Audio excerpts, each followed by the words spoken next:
This segment of the news is brought to you by Desert View Hospital, providing emergency medical care around the clock at 360 South Lola Lane. Learn more at desertviewhospital.com. Physicians are not employees or agents of this hospital.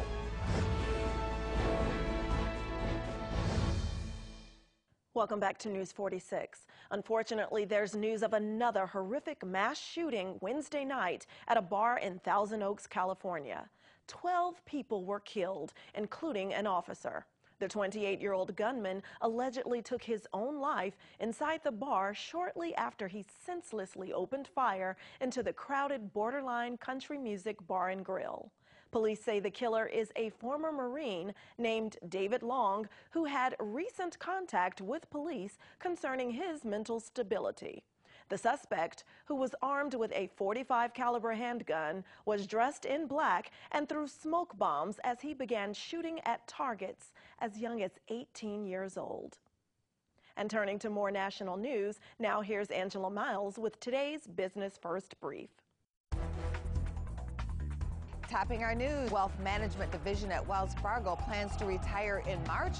According to the Wall Street Journal, he is the focal point of a gender bias investigation following accusations by female executives. No word from the company, but the bank has told reporters in the past it's committed to promoting diversity and inclusion.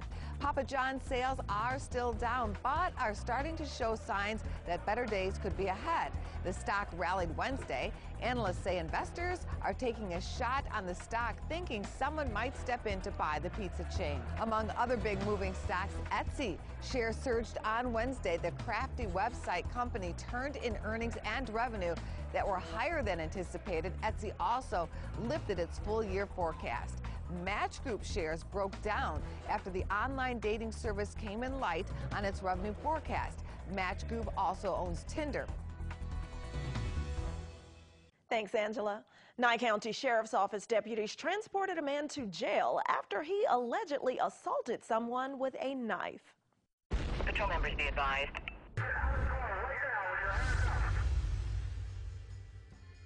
Daniel Lee Smith has been arrested for assault with a deadly weapon at the Bank of America off of Highway 160 here in Pahrump. According to the declaration of arrest, deputies were conducting a traffic stop inside of the Bank of America parking lot when they observed what appeared to be two subjects in an altercation behind a dark blue Toyota Tacoma pickup truck. The report says that the alleged victim claims that Smith asked, "Do you remember me?" and came at him with a knife. According to police, Daniel Lee Smith stated that he did not have a knife and that he just went after him because the individual had supposedly battered him in the past. Daniel Lee Smith was then taken into custody and transported to the Nye County Sheriff's Office Detention Center.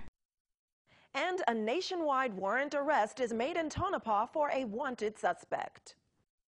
Mitch Lamb has been arrested for an outstanding warrant for abuse towards an older or vulnerable person and failing to register as a sex offender in Tonopah. According to the declaration of arrest, deputies received information that Mitch Lamb was living in an apartment building near the Hawk Shop in Tonopah after attempting to serve him papers at his previous address. Dispatch conducted a records check, alerting deputies that Lamb had a felony warrant out of the Tonopah Justice Court. The warrant was for the alleged neglect, isolation, or abuse of an older person. According to police, after they requested to speak with him, Mitch got up out of a chair and ran into the back room. Deputies later found that he was previously arrested back in 2010 and failed to register as a sex offender. He was then placed under arrest at $30,000 cash or bond.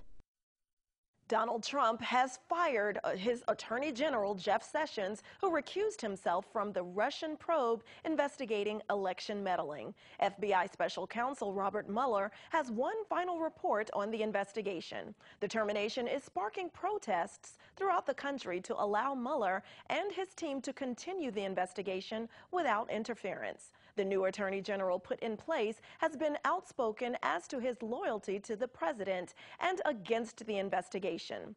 The president and his lawyers are to submit their answers to questions that the FBI has asked later this month, and there is no final decision if an in-person interview has been made. And stay tuned to News 46. We'll be back with much more local news.